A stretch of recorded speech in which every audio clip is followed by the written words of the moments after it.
Hello and welcome to my Imperfect Knitting Life. This is episode 29. My podcast is about my knitting, and it's also about the mini commercial spinning mill that I bought a few years ago. I say a few, but it's actually 3.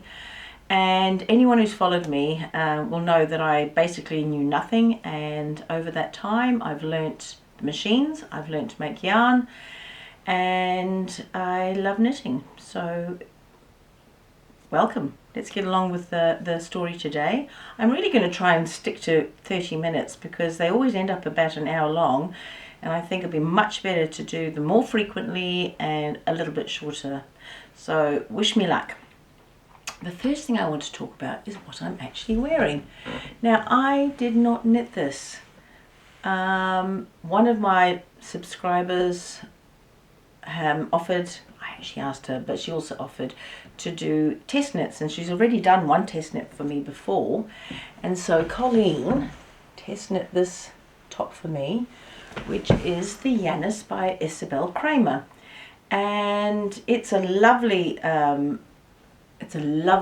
jersey, and I have knit another one.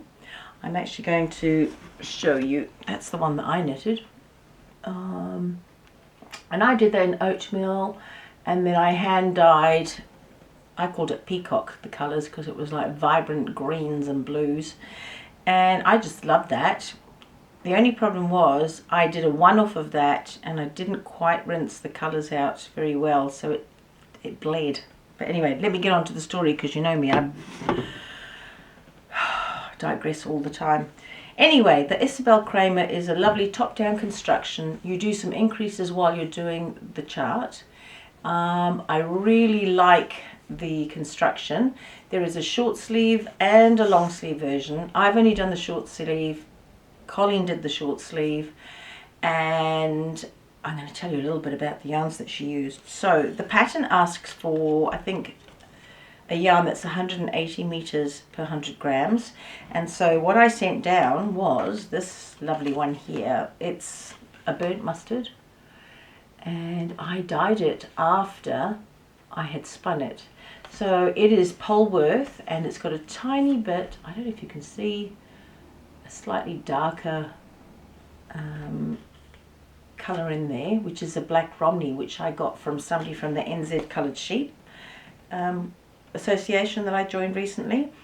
And it's my Polworth out of my little patch of land, and it worked out to 180 meters per 100 grams, and I just love it. So she did that, and then the edge of, because you need 2 contrast colors, the darker contrast, which I think is what went on the edge of the it's not around the neck, I thought it goes around the neck, but it's on the sleeve and on the bottom of the hem in this darker purple, and then that was the middle. And it's interesting because Colleen said to me, oh, I just love those colours together. It reminds me of Persian rugs, or, you know, Persian fabrics or whatever, and she absolutely loved it. And then next minute she had put in an order for some a burnt orange, not the burnt mustard, for herself. And, you know, honestly, I probably would never have picked a mustard for myself, but I really, really like it. It's such a rich colour. And I'm going to do another one, because I'm going to do a long sleeve one, and I'll tell you about that in a minute, because in New Zealand we've got this thing called the Kiwi Mal, the Kiwi Make Along.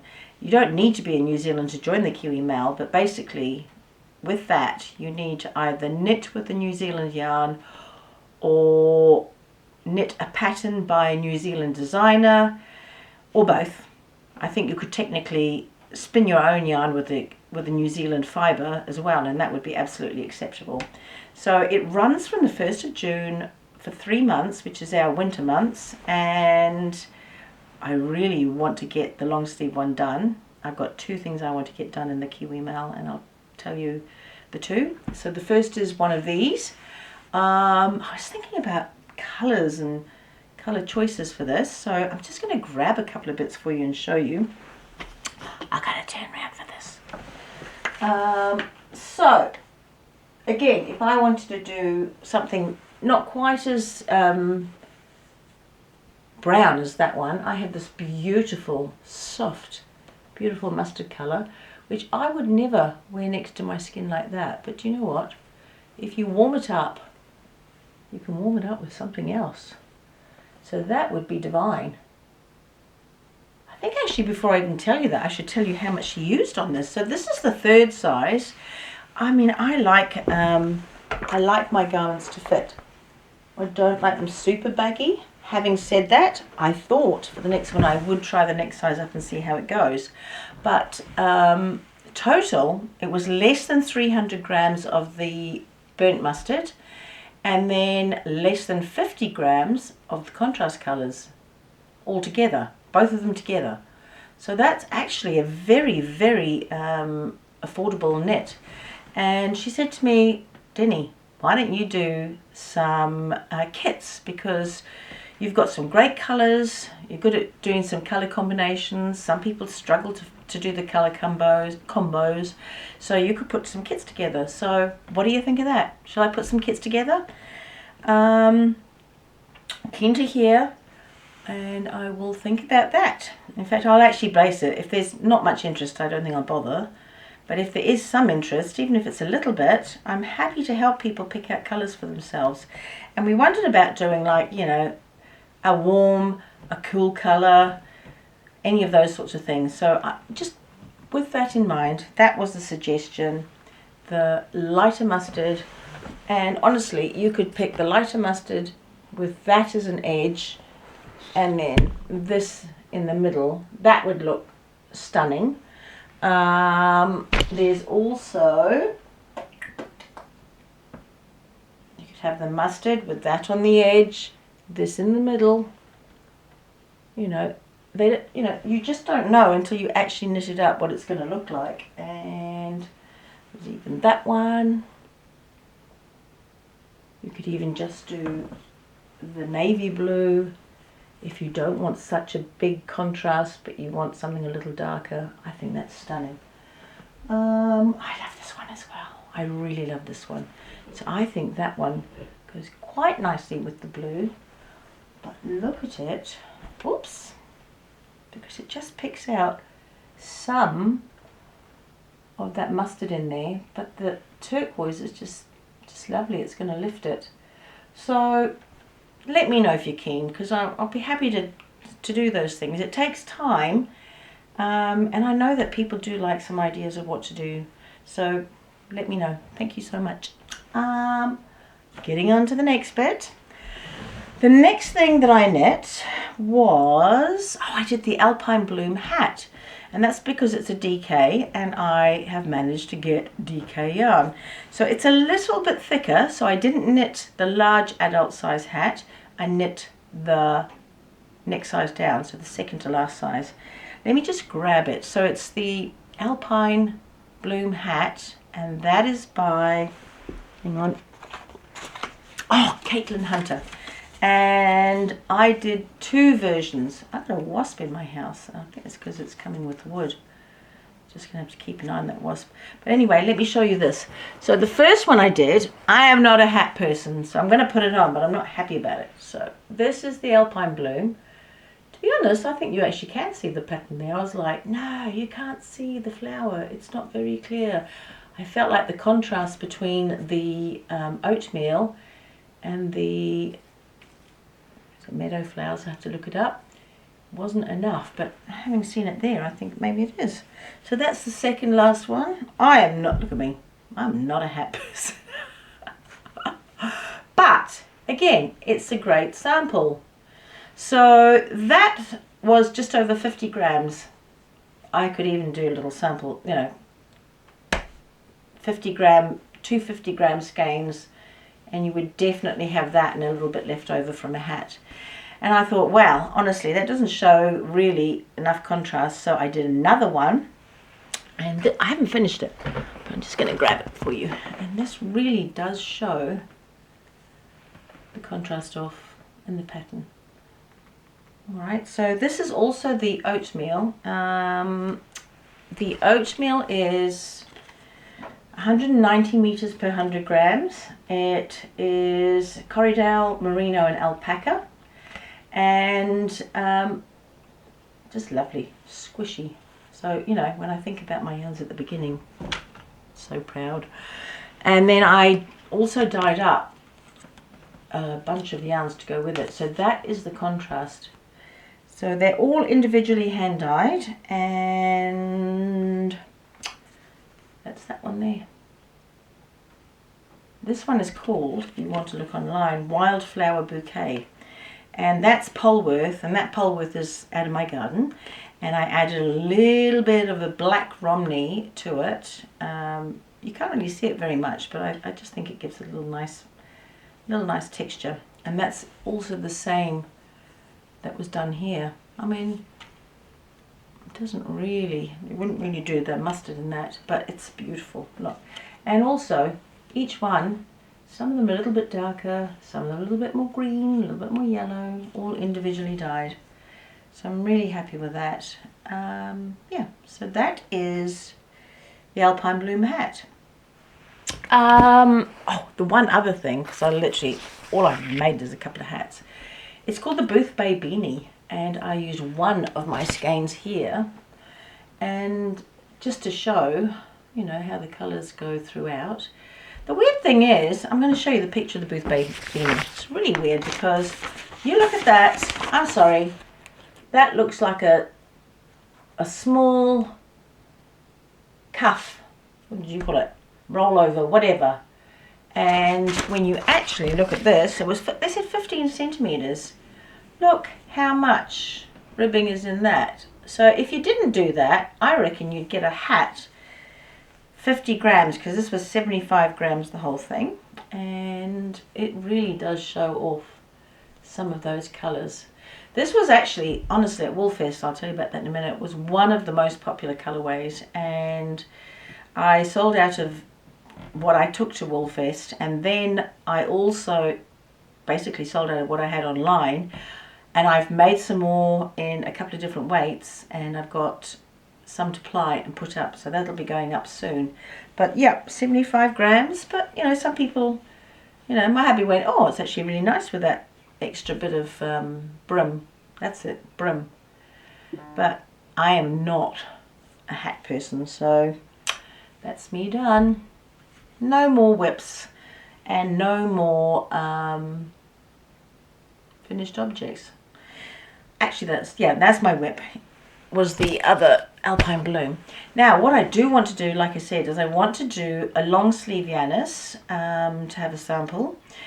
And like I said, there is the Kiwi Mel that's going on, and I loved Black Cat Net's Calypso Worsted, which I made last year, and that was a learning curve for me because I hadn't done colour work for ages, and I do feel like I've improved. I mean, if you look at, where's my little hat? I'm going to get it. Oh, it's here. I mean, look at this. It's not 3D, and actually even the back of it looks pretty good. So I reckon I'm up to Alana's Calypso Worsted, and I am not sure if I'm going to do it in the beigey background. I might do. I'm going to do the oatmeal, and then I'm going to pick a contrast to go with it, and I love that again. I really like that mixture. I'm not sure, because some of these are like almost one-offs, the way that they look. They're so unique that I'd have to try and find something else that would match with it and go with the oatmeal. Stunning. And so either something like that. I even thought about a grey. Let me grab it. There's a grey, and with the grey you can mix, it's got blues in it. I mean, even the grey with that one would be nice. But I did a sort of grey last year, so maybe I'm thinking I should try something else.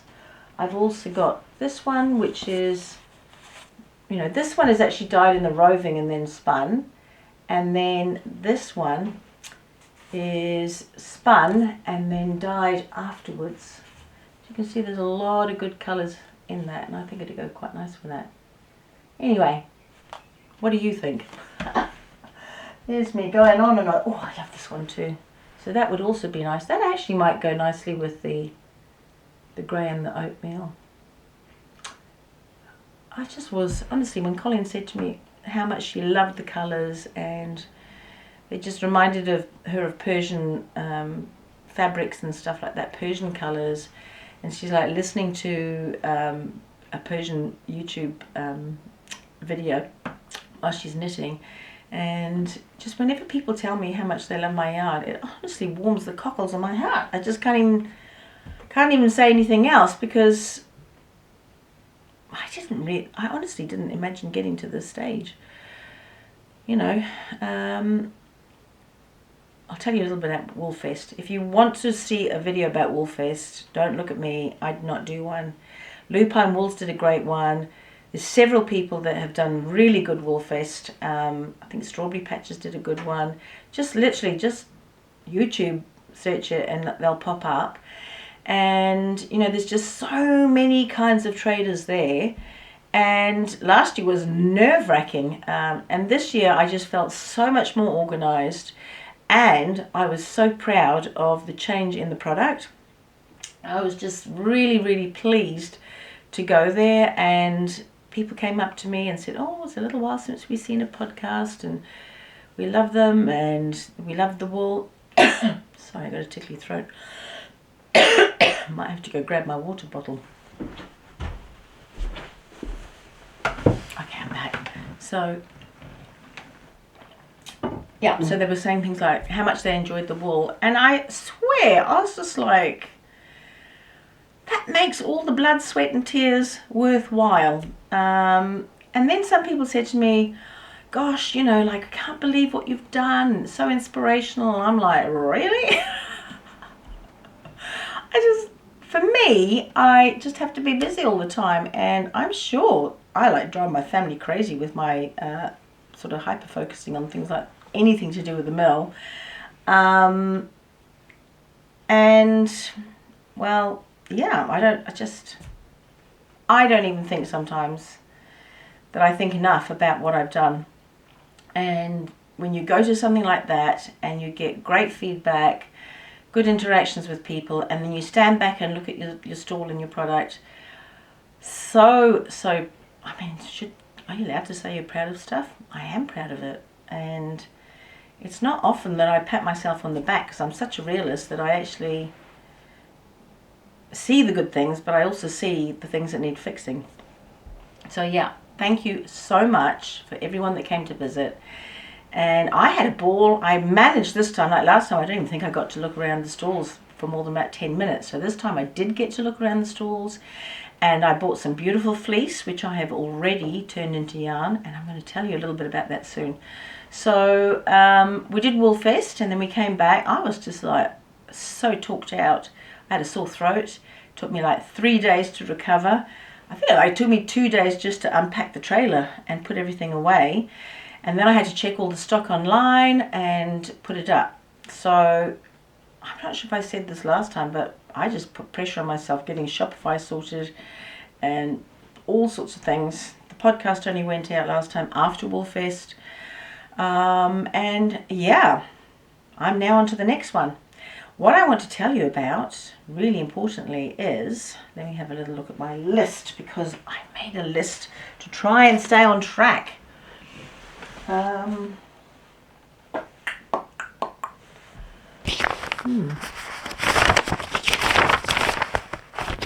Yes, I made a list to stay on track. And, oh yes, I made a list to stay on track. Now, that yarn the fleece that I brought back, one of them was from Boothbay, which is a farm that has Corriedale and Corriedale Cross, and I bought a couple of beautiful fleeces from her, and they are hand spinning fleeces, and it made up about, at the end of it, about 40 skeins of yarn, and just beautiful. I did dye it because that's what I do. And also Hannah, my young person that is amazing and helps me with all my social media, not all, a lot of my social media, but also is keeping me focused on all the stuff I need to do with Shopify and yes, YouTube, trying to get things sorted. She said, look, let's do a whole video, because you talk about the mill, but let's actually take some fleece and then take it through every step of the process.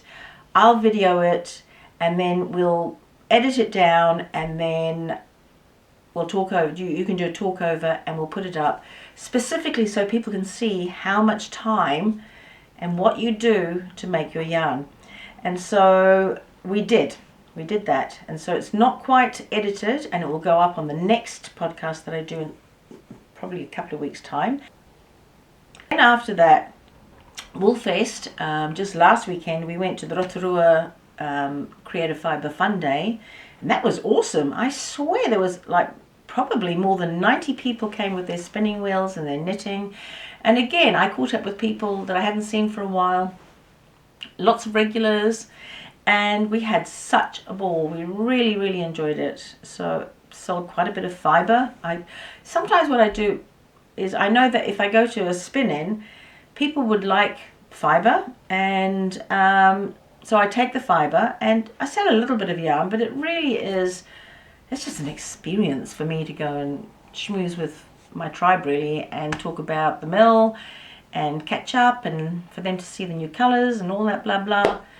I just love it. So yeah, we did that on Saturday, and everything, when we go to these smaller ones, it fits in the car. And Millie, my sister, and Judy, my spinning crafty mate, she comes along, and that's what we do. So I'll put a couple of pictures up of the Creative Fibre Day, but it was a lot of fun. So thanks everybody that went there. So on social media, I thought, you know what, I showed a picture of this fleece that I had washed, dyed, and then I picked it with some alpaca fleece. And here's a picture, which I'm going to insert now, of it when it's in the picking, like dunny I call it, and before I've taken it to the carding machine. And you can see there's a lot of autumn colours in there, and it really did inspire me that it was a really nice autumn colour. And then I was like, okay, I need some ideas for names, because really I'm not good at names, and you know that. So at the end of that whole process, this is the yarn that came out. So it is brown, but there's a lot of red in it, and that brown and red was toned down as well with the white alpaca. And this is, I'm gonna have to look this up on my phone for you, because I haven't printed that out, but Chestnut Grove. So what I did on social media was I asked for name suggestions. I got a whole bunch of names, and then I picked the ones that I liked the most, and of those I then did a poll, and Chestnut Grove was the name that won. And this is it.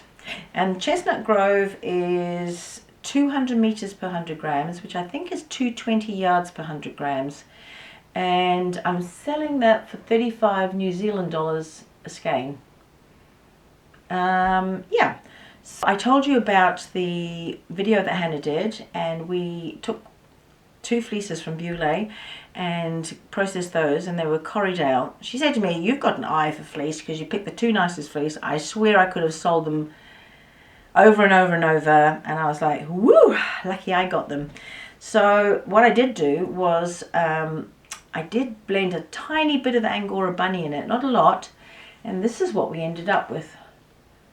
So that started off obviously a natural colour. I dyed it in the fleece.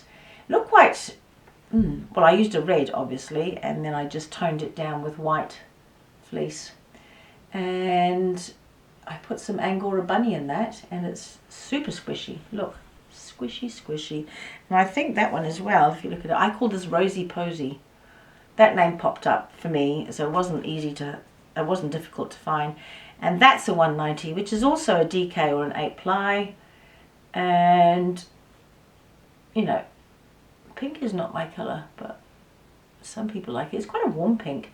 I reckon my sister in Norway, Sandra, she just loves pink. I reckon she'd like that colour. So she had her birthday, and I haven't even posted her present yet. So I bought her a present. I can't tell you what it is, but maybe I'm going to send her some of this as well, so she can make herself something with it. And I mean, this is definitely, you could make a scarf or a cowl or a hat or something that touches your skin. It's squishy and it's nice. So those are the 2 yarns that I made. What else? I think the other thing to tell you about is my plans in the mill.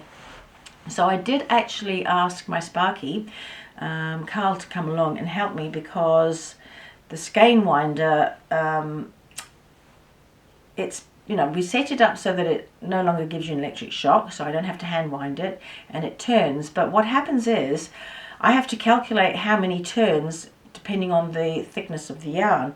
And so at that point I was having to turn it on, do something, come back, keep rechecking it, and then stop it at, let's say it needed 150 turns. So each turn is 1.5 meters.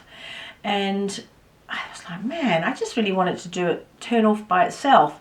So he came and set it up so that I set it on 160 turns or whatever. It'll keep turning and then it turns itself off. What a joy. Just the little things makes all the difference. And so that's something that we're going to really enjoy over the next wee while. I've also got plans to get like a metal basket that goes in my sinks, and then also put underneath, and I'll show you when it happens. Instead of trying to get my hand and lift the plug out, you can just push with your foot, and I think they use them in like kitchens and stuff like that. You push with your foot and it lets the water out, and so if all the fleece is in the basket, the wire basket, it'll drain out, and then I can lift it from that and put it into the spinner. So that's coming up soon. That and the getting the can coiler set up, so we're gonna have to move some things around. Whew, I'm exhausted thinking about it, but really things are changing. I suppose it's with everything, you just evolve over time, and yeah, I'm really enjoying that. So I really hope, let me see how much I've done. 30 minutes. I've done the 30 minutes, so I feel like I could probably finish off soon. Maybe the last thing I'm going to do is just show you a little bit more of the product. Please go to the website. It's Shopify. Well, you just put littlemiloverthehill.com. Go and have a look at what I've got. I do have some other bits to put up. The one big thing, and this is my question of the week, I have worked out prices for the States, and I know I've had people contact me and say, I really wish I could buy your product, but you know, we have to pay the tariffs, it's a pain in the butt, and it's so expensive and all that. Well, I've worked out the numbers, and I'm going to just spend a few minutes and explain it. So, you know, if you buy 1 ball of new yarn from me, and then I've worked out the tariff, so 1 ball of yarn at $38, the tariff or the taxes cost $6. I can, on Go Sweet Spot, click a box, and then the tariff cost comes back to me. So whatever you pay at the checkout, that's all you pay. It'll get delivered to your place. You don't have to pay anything extra. That's $6 New Zealand. All of these are New Zealand dollars, and I'll tell you in the end what it is in American dollars. The post is $26. That comes to a total of 70 New Zealand dollars, which means for 1 ball of yarn you are paying 42 American dollars, and that's a lot. But then if you take it to 2 balls of yarn, that means it's 76 New Zealand dollars for the yarn, $9.50 for the tariff of the importation, $30 for the post, so it's only gone up $4 for 2 balls, which is 115 New Zealand dollars, and that converts to 70 US dollars for 2 skeins, which is 35 for 1 skein. Now it gets less and less each one per skein, because it goes from 32 to 31 to 30 to 29. So if you bought 7 balls of yarn, so I'm going up to 7 because that's probably for a lot of people an average jersey or sweater, that's going to cost New Zealand dollars total, including tariffs and postage, $346, about that. So I have to check the postage rates every week because they do change, and that converts, and you know, even that's variable, but it usually is better for Americans, that exchange rate than for New Zealanders. That works out to 202 American dollars for 7 balls of yarn, and that's $28.85 a skein.